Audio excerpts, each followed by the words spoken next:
Hey everyone, welcome to Be the Change. My name is Lily Mott, and today I'm going to be talking about how change comes when you take the tiny steps of a ladder. My guest this week is Ideja Bajra, and she is the founder of Based in Science, which is an organization working to encourage more youth in STEM related careers. Ideja has an interesting story because her parents are from Kosovo, she grew up in London, and now she studies at St. Andrews in Scotland. I am really excited to share her story with you all, so without further ado, let's get started with this episode featuring Ideja Bajra.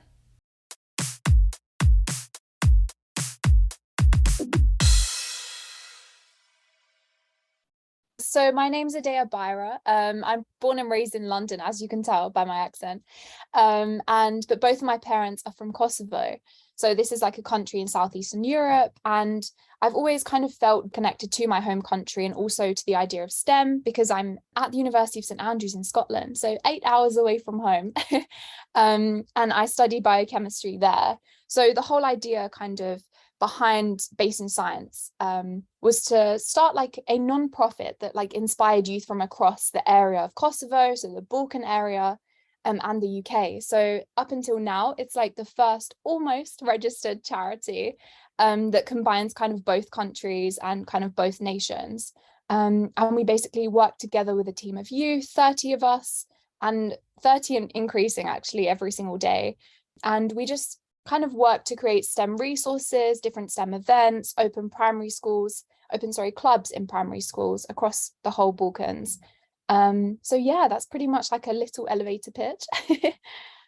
Thank you so much for sharing that little elevator pitch, and I am so excited to learn more about your story. So, I would love to dive a little deeper and have you tell me about how you found this passion for STEM and how you got started with this work. Can you tell me some about your background leading up to Based in Science?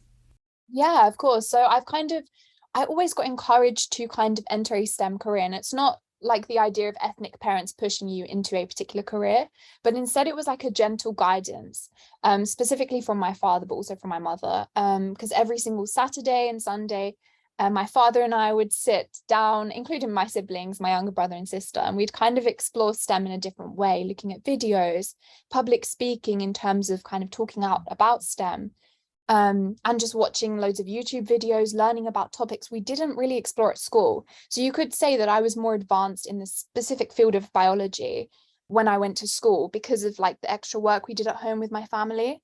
And off the back of that, it was kind of like chemistry sets for Christmas and birthdays and like reading particular STEM books, learning about the stories of Rosalind Franklin, Mary Curie, Rachel Carson. So it was just developing the idea of kind of picking a correct path that I found myself in. And as I kind of grew up in school, I found that I really had a good support network of teachers, but also students and friends that were all going kind of down the field of biology and chemistry and physics. And to be honest, there wasn't really a point at which I felt that I didn't belong in this field, except from the idea of in my A-level physics class. So for A-levels, that is like the entrance exam just before you go to university. Um, I was the only girl in the physics class, out of a class of 30. So of course the rest were males, but I wasn't really kind of picked on or anything. It was just an interesting experience. And that kind of channeled into a charity later on when I developed it during the pandemic, because I didn't really have much to do during that time period. So it was just like a fun kind of starter. And yeah. That's so interesting. And I think it's so cool that you've been able to base your activism on your own experiences. And that just gives you so much passion for your work. So I would also love to know more about Based in Science and what you're doing on a day to day basis with the organization. Can you tell me what that organization looks like now that you've spent so much time getting it up and running in multiple countries now? Of course, thank you so much. Yeah, so like I said, I've always been connected to Kosovo. Every single summer, my parents would take us, and the idea came about during the pandemic in 2020. So quite around a very similar time as when you started your podcast, actually, which is so cool. And it was just like a chance for me to explore if I really enjoyed this sort of non-profit world. And I would sit down with my father. I was 16 at the time. And I would sit down with my father and we would discuss like kind of the issues and the news all the time. And being fluent in Albanian quite helped me a lot, actually, because I could properly communicate with people whenever I was back in Kosovo.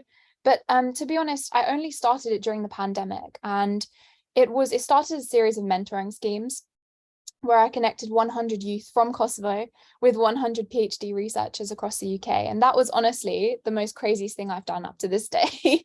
I've never sent so many emails in my life. And it was just such an exciting moment. And to be honest, there's no particular reason as to, or like a particular inspirational point that caused me to do that. It was just like kind of my own will and brainstorming different ways that I could connect professionals and young people.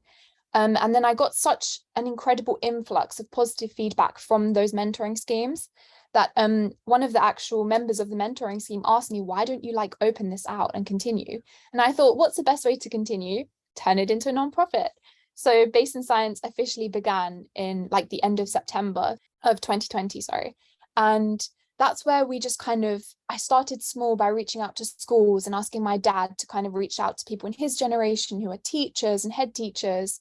And that's how I created sign up forms. And that's the time that Zoom was coming about.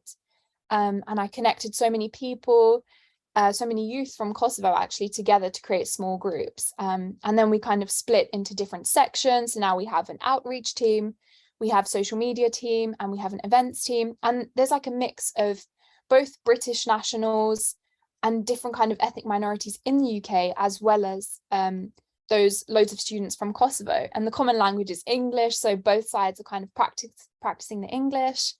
So yeah, very much excited. Yeah, definitely. And that's such an innovative way of using social media and Zoom and really just exploring all of the technologies you could to really make this project happen. So, you saw this need for more STEM education in Kosovo in particular, and of course in other countries as well. Can you tell me some about that need for more STEM education and why you chose to address this issue in particular with your work and your organization? Yeah, of course. So STEM, like I said, always has been a passion of mine, but it was kind of an activism point that stimulated me to kind of continue this further. Because as much as I love learning about STEM, I also like to ensure that other people are as lucky as I am in terms of having the opportunities. Because when I came back home to Pristina, my mum's home city, and my dad's Jakova, I realized that I kind of heard a lot of youth telling me stories like, oh, we don't have this. For example, we don't have basic textbooks, or the textbooks that we do have are from like the 1980s. And in the schools, we don't even have the basic laboratory equipment. So I thought, hang on a second, something isn't right here. If we are like the youngest country in Europe, talking about Kosovo, then something is not particularly right there, especially because Kosovo's population is all like 70% of our population is below the age of 35. So you can just imagine how much potential there is to develop specifically in STEM. And that's not to say that there aren't loads of people already in the STEM fields, because in Kosovo right now, 50% of women are studying computer science as opposed to 50% of men. So it's pretty much even in that field. But the issue comes to learning. So they have the textbooks, but they're only learning from textbooks currently. And if you know, everyone kind of knows that if you want to go into a STEM career, especially research based or practical based, you need to kind of have some sort of prior experience to that. And a lot of these people and students just did not have that at all. There was no laboratories. And I've actually visited many, many schools, at least 100. And I've noticed it's the same common theme. It's the same rundown sort of buildings. It's the same kind of equipment they may have used in my parents' generation, and maybe even less now, because the interest has shifted from looking at practical based subjects onto more written type of stuff. And I've noticed that specifically those studying medicine and more research based like biology, they're really suffering because they can't compete with the job market if they were to study outside, because they've not had any prior experience, as opposed to me, who has had kind of every single week minimum at least one experiment to do with chemistry, biology, or physics. So it was something that really shocked me. And after speaking with the Prime Minister, I got invited to meet him, Albin Kurti, his name is, of Kosovo. We kind of developed and explored how and what more we could do. So we started the idea of kind of setting up a conference, introducing the people to kind of STEM. But one common theme we came across was that the mentality of parents is quite tough here. especially because they're kind of pushing their children to go down the route of engineering and medicine. So again, it's the changing of mentality, and it's introducing practical based and opening the eyes of the youth in primary schools as well. So we kind of started looking at opening STEM clubs after school, where we could ask local universities to borrow scientific equipment and kind of ask the teachers to stay behind an hour like they do in the UK, and work based off a curriculum that we would prepare for them. Like we work together as a group to kind of prepare a curriculum for the after school clubs. And so far that's going pretty well. We've opened about 25 different clubs, but the goal is to do it in every single primary school, so that kind of when students wish to study at university and then compete in different job markets across Europe, they're not at a disadvantage. So yeah, it kind of lies very close to my heart, because I see how clever and how smart and how intelligent the people here are, and they just don't have the opportunity. So yeah. That's so interesting. And I think the materials and the mindset and the curriculum, all of those points are so important. They all contribute to making sure that everyone has an equal opportunity, which you are working to provide with Based in Science. So I have one last question for you. Lots of young people, particularly college students and high school students, want to create change and want to make a difference, but they may not know how to get started. Do you have any advice for those people who may be listening? Yes, thank you for the question. Actually, I love questions like this. It really puts me into like a thinking mode. I love that. So my advice would be to kind of assess your surroundings as a beginning. So you can start making change by making it on a small level. So I guess some people kind of feel intimidated to begin because they see people like Greta Thunberg and other incredible inspirational people across the world that are making change on huge scales. But making change doesn't just apply globally. It can apply to some small, tiny thing, even if it's in your community, like maybe giving hot food to elderly people who can't afford it or who can't have it, things like that. Or maybe just looking after the elderly even during COVID, or going around to primary schools and providing kind of opportunities as a mentor for them. So really my advice would be to kind of assess your surroundings, but also look at where your passions lie. So if you're kind of in the field of maybe politics, you're studying politics at university, or you aim to do so in high school, you could start small by joining your local council or things like that, and just speaking up about kind of your beliefs, because it doesn't just apply to STEMs. Change can be made across any single subject. So starting small, making small steps is always the best thing, because you cannot take a huge leap without having like the tiny steps of a ladder.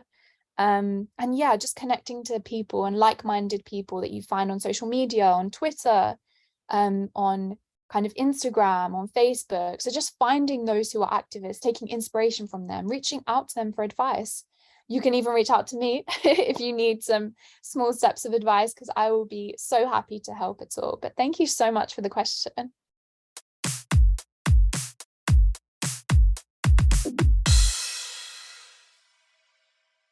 I learned so much through this conversation with Ideja about STEM education in Kosovo, which I really didn't know anything about before, but now I do. I want to highlight Ideja's advice that she shared at the end of our conversation about taking tiny steps up a ladder. I think her story really embodies this advice because of how Ideja assessed her surroundings and really started small. She saw the lack of access to quality STEM education in Kosovo and started figuring out ways to address that issue. Her organization, Based in Science, started small and just included Kosovo and the UK, and has now expanded to involve people in 5 countries. Spending so much time in Kosovo, Ideja had the opportunity to pinpoint a problem in the country that she felt passionate about and felt like she could chip away at, and she's been offering STEM resources for over 2 years now. Based in Science started small and has grown so much bigger since, which is a great example of how change comes when you take the tiny steps of a ladder.